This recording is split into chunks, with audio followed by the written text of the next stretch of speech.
Gihingusgan karon sa kagamhanan sa syudad sa Subo ang pagpahigayon ug declogging sa mga drainage lines ug dredging sa mga kasapaan aron maminusan ang baha sa kadalanan sa syudad, ilabi na karon nga nagsigi na sad og uwan.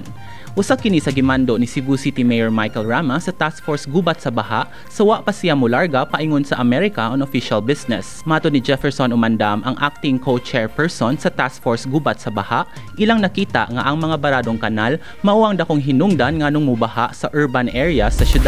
The mayor left for travel.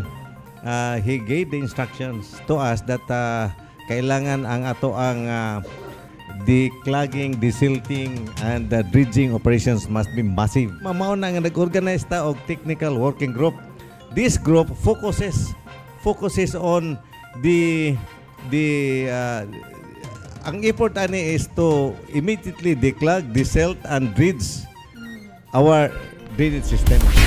Mao kini nga nipahigayon og massive declogging and dredging operation ang city government sa Barangay Tinago, Parian, Tipadilla ug Tejero ni atong niaging adlaw Sabado ug Lunes, kung diin niabot sa 44 ka tonelada nga mga basura ug hugaw ang nakolekta sa mga miyembro ug volunteer sa task force. Sa maong aktibidad, kapin sa 500 ka mga kawani sa City Hall ang nitabang.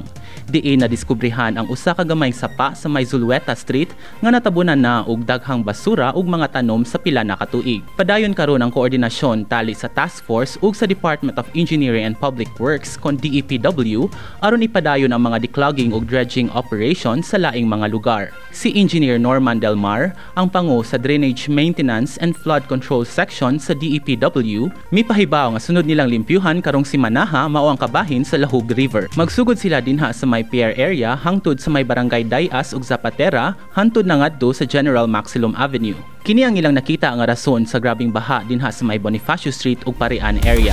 Itong nakita karon nga angayan gyud nato i-continue ang atong mga dredging sa mga sapa, labi na gyud ning sa Lahog River gikan sa Pier area padung nang adto sa Mango Avenue.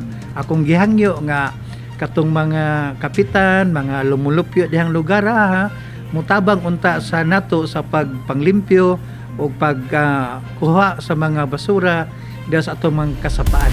Hangyo karon sa DEPW ug sa Task Force Gubat sa Baha nga mokooperar ang publiko ug dili magpataka og labay sa ilang mga basura kay ato ra gihapon kini matipunog sa mga kasapaan ug mubara sa mga kanal nga maoy makaingon sa grabe nga baha sa syudad. Kini ang balita, Santino Bonachita, Cebu City News.